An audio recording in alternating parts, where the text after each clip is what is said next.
Have you ever felt that invisible weight as you walk into your home after a long day? That feeling that something is draining your energy even when you should be relaxing? You're not alone. We live surrounded by objects, unfinished tasks, and stimuli that silently steal our peace without us even realizing it. But what if I told you there's a way to transform this chaos into a source of tranquility? A method that doesn't require buying anything new, just rediscovering the value of what we already have and the space between things. The environments where we live are more than just physical places. They are extensions of our mental state. When we are surrounded by clutter, our mind reflects that confusion.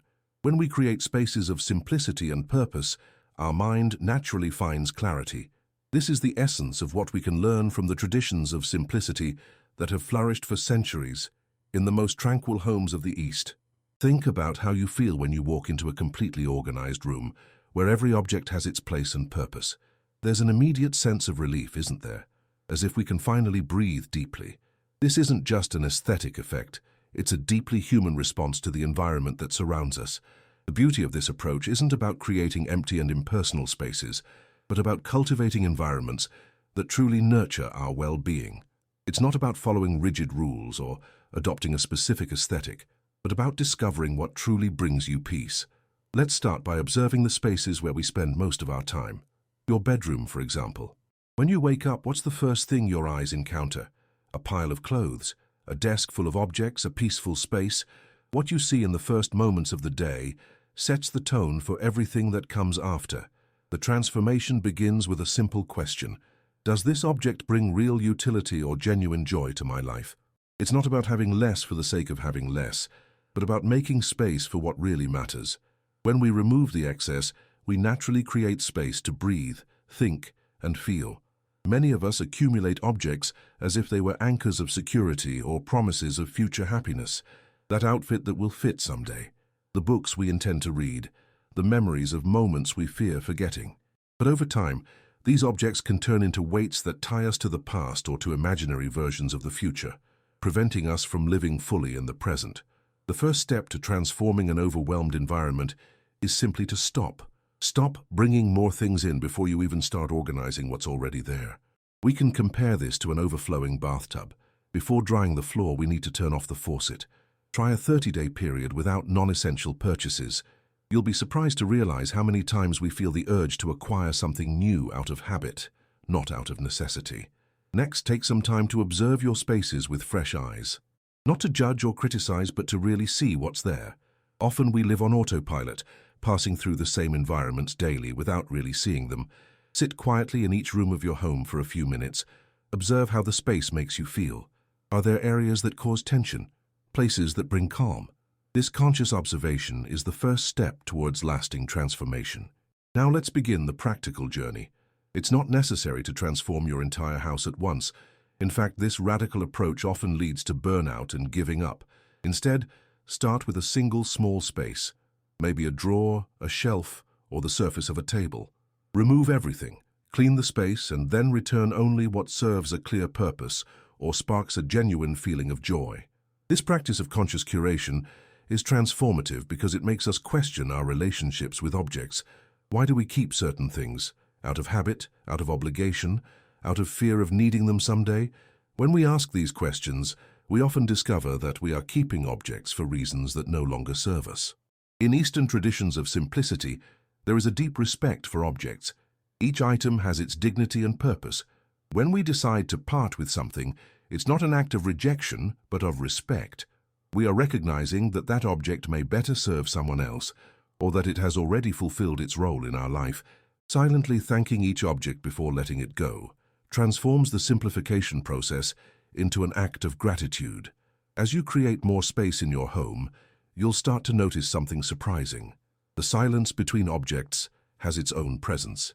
It's in these empty spaces that our mind finds rest. An empty corner isn't an absence, but a presence, the presence of possibility, of rest, of contemplation. In practice, this means creating breathing zones in each environment. Small areas intentionally free of objects where your eyes and mind can rest. Perhaps a stretch of wall without pictures, a coffee table without decorations, a corner of the room without furniture. These empty spaces aren't useless. They are as important as the objects we choose to keep. Simplicity also manifests in the daily routines that maintain our spaces. Instead of large occasional cleaning sessions, small daily rituals maintain order with much less effort. Dedicate 5 minutes every morning to making your bed with full attention, not as a task to be completed, but as an act of caring for the space where you rest. Wash the dishes right after using them, not as an obligation, but as a natural part of the cycle of preparing and enjoying a meal. These small rituals, when performed with presence, transform common tasks into moments of mindfulness. Cleaning ceases to be a burden and becomes a practice of mindfulness. When you sweep the floor, you're not just removing dirt, you're creating space for new possibilities. When you organize a bookshelf, you're not just tidying up objects, you're clarifying your mind. An often overlooked aspect of simplicity is the relationship with our horizontal surfaces. Tables, counters, and sideboards tend to accumulate objects as if they had their own magnetism. A practical principle is to keep at least 50% of all horizontal surfaces clear. This open space not only creates a visual sense of calm, but also invites the intentional use of these spaces when really needed. Our relationship with clothes deserves special attention. The wardrobe is often a repository of past identities, future hopes, and present insecurities. That outfit from when we were thinner, the pieces we never use but keep just in case, the impulse purchases that never really matched our style. A practical approach is to create a wardrobe based on the life you actually live, not the one you imagine. What activities make up your days? What kind of comfort and functionality do you need? What colors and fabrics really suit you? When we answer these questions honestly, we often discover that we need much less than we thought. Experiment with the concept of the capsule wardrobe, a limited set of pieces that combine with each other and serve for all occasions of your real life. It's not about imposing a magic number, but about finding the right balance for you. Some people are comfortable with 30 pieces, others with 50. The important thing is that each item is used and appreciated regularly. The kitchen is another space that tends to accumulate. Specialized utensils that we use once a year, appliances that promised to revolutionize our diet but ended up forgotten, sets of dishes kept for visitors that we rarely use. Simplicity in the kitchen doesn't mean deprivation, but focus on the essentials. A revealing exercise is to put all the utensils in a box and during the next month, return to the drawer only what you really use. At the end of this period, you'll have a clear view of what's truly essential to your cooking style. The same can be done with spices, ingredients, and other pantry items. As we simplify our physical environments, we naturally begin to notice the impact on our mental and emotional life. Decisions become clearer. Anxiety decreases. We find more time for what really matters.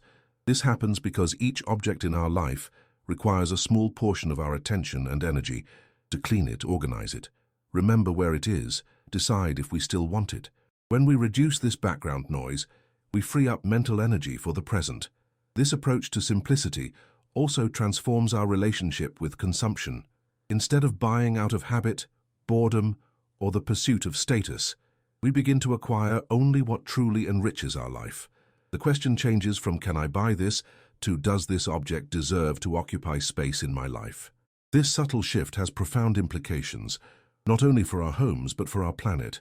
When we buy less, we can invest in better quality items that will last longer. We can choose objects made with natural materials that age gracefully, developing a patina that tells the story of their use. We can value the craftsmanship and the stories behind the objects, instead of simply accumulating more things without meaning. A helpful principle is one in, one out. For each new item we bring home, something must leave. This maintains a natural balance and makes us carefully consider each new acquisition, not as a rigid rule, but as a conscious practice that keeps us aligned with our values. The technology in our homes deserves special consideration. Electronic devices, cables, chargers, and accessories can quickly create a particular type of clutter that not only affects our physical space but also our mental peace. The constant hum of notifications, the blue light from screens, the feeling of being always connected, all of this can create a form of invisible pollution in our environments. Consider creating technology-free zones in your home, spaces where electronic devices simply don't enter. The bedroom is a natural candidate for this type of sanctuary, allowing your brain to really rest during the night. The dining table is another space that benefits from the absence of screens, allowing genuine connections during meals. For the devices we keep, we can apply the same principles of intentionality. Delete rarely used apps. Turn off non-essential notifications. Organize your digital files with the same care you would dedicate to physical ones. Digital simplicity is as important as physical simplicity to create a truly tranquil environment. The bathroom is often neglected in our considerations about simplicity, but it deserves attention.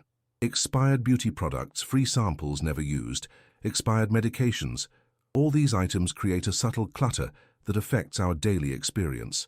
Simplifying the bathroom to contain only what we really use and appreciate transforms daily routines into moments of conscious self-care. A guiding principle is to keep in sight only what you use daily. The rest can be stored in drawers or cabinets, creating a cleaner visual aesthetic and a more peaceful experience. Imagine starting and ending each day in a space that conveys calm instead of chaos. Even with all these practices, it's important to remember that perfection isn't the goal. Homes are made to be lived in, not to look like design showrooms. A truly tranquil home accommodates the reality of life. Books in the process of being read, projects in progress, signs that real people inhabit the space. The beauty is in the imperfection, in the marks of use that show that an object is loved, in the small evidence of life being lived. A slightly crumpled sofa where the family gathers. A table with marks of use that tells stories of shared meals. These aren't flaws to be hidden, but signs of a truly inhabited home. By cultivating simpler spaces, we also discover the importance of natural elements. Natural light that changes throughout the day, bringing different qualities of illumination to our environments. Plants that purify the air and connect us with the rhythms of nature. Materials like wood, stone, cotton, and linen that bring textures and elements of the natural world into the house. These natural elements aren't just decorative, they deeply affect our well-being. Studies show that exposure to natural light regulates our sleep cycles, that plants improve our mood, and that natural materials reduce stress. Simplicity opens space for these essential elements to shine. A transformative practice is to start and end each day with a brief tidying ritual, not as a task to be completed, but as a moment of conscious transition. In the morning, this can mean opening the curtains to receive the light of day, making the bed with attention and preparing the space for the activities to come. At night, it can be the ritual of putting things in their places, cleaning surfaces and preparing the environment for a restful sleep. These simple rituals create a sense of order and closure, clearly marking the beginning and end of each day. Over time, they become anchors of stability amidst the uncertainties of life, physical reminders that we can create small islands of order even when much is beyond our control. As your home becomes simpler and more intentional, you may notice a subtle change in how you relate to external spaces. Crowded and noisy places may start to feel more stressful. You may feel more drawn to environments that reflect the calm you are cultivating at home. This isn't a rejection of the world, but a recognition of how environments affect us. Simplicity teaches us to value the quality of space as much as the quantity. A small, well-organized apartment full of light can provide much more peace than a large house full of objects that don't serve a clear purpose. It's not the size of the space that matters, but how it makes us feel. Remember, this is an ongoing process, not a final destination. Our homes, like our lives, are constantly evolving. New needs arise. Interests change. Families grow or shrink. True simplicity isn't rigid. It flows and adapts to life's changes. There will be days when clutter accumulates. Periods when other priorities take precedence. Moments when you question the value of all this effort. That's natural and expected. The important thing isn't perfection, but the constant return to the intention of creating a space that truly nurtures your well-being. The journey toward a more peaceful home isn't linear. You'll encounter resistance from yourself, from family members, from a culture that constantly tells us we need more to be happy. Be gentle with yourself in these moments. Recognize that unlearning lifelong habits takes time. A helpful approach is to treat each relapse as a learning opportunity. What triggered the accumulation? What emotional need were you trying to satisfy through objects? These questions, approached with curiosity rather than judgment, can lead to profound insights into your patterns of consumption and attachment. As you progress on this journey, you'll begin to notice that simplicity extends beyond your physical environment. Your schedule may become less congested, with more space for activities that truly matter. Your relationships may deepen as you remove distractions and create space for genuine connections. Your mind may become clearer, with fewer scattered thoughts competing for attention. This is the true promise of simplicity, not just a more organized house, but a life more aligned with your deepest values. An existence where every choice, from the objects we keep to how we spend our time, intentionally reflects what truly matters to us. The transformation of an overwhelmed environment into a space of tranquility doesn't happen overnight. It's a journey of small steps, consistent and intentional. Each object you choose to keep or release, each space you decide to create, each routine you establish, all these are tangible expressions of a deeper choice. The choice to live with more awareness and less weight. As you continue on this path, remember that the goal isn't to create a space that impresses others, but one that nurtures your own spirit. A home that upon entering whispers welcome back, instead of shouting with unmet demands. A sanctuary that reflects not only your aesthetic taste, but your deepest values. This is the true gift of simplicity, not the visual perfection we see in magazines, but the profound feeling of being at home not just in a physical space but in your own life. A feeling that everything is exactly as it should be, not because it's perfect but because it's authentically yours. And perhaps the greatest discovery on this journey is that what you were really seeking, peace, clarity, freedom, was never in the things, but in the space between them, in the silence that arises when the visual and mental noise diminishes, in the deep breath that finally becomes possible when we remove the weight of excess. That space, physical, mental, emotional, is yours by right. It's not something you need to conquer or deserve, but something you rediscover by removing, layer by layer, what never needed to be there in the first place. This is the essence of simplicity, not an aesthetic to be copied, but a path to be traveled, a path that leads not to an idealized version of the future, but to a more conscious and fulfilling present, a path that reminds us that, often, we already have everything we need. We just need to create space to recognize it. As you look at the spaces you've transformed, at the surfaces that now breathe, at the corners that invite contemplation, remember, this isn't just a change in your environment, but a reflection of a deeper change within you. A change from seeking more to valuing better, from accumulating to curating, from occupying space to creating space. And in that newfound space, something surprising happens. You begin to hear your own voice more clearly. You begin to feel your own natural rhythms. You begin to recognize what truly resonates with your essence, without the constant static of unnecessary possessions and obligations. This is the true freedom that simplicity offers. Not the freedom to have everything you want, but the freedom to discover what truly matters, and in that discovery, to find that it's much less and much more than you imagined. Share this blessed video so that it can touch and help other people like you and me. Don't forget to click the subscribe button if you haven't already. Thank you so much from the bottom of my heart for being part of our faith community. If you would like to support our channel a little more, consider becoming a member of our channel. I leave here 2 more videos so that you can continue your search. Thank you, and God bless you all.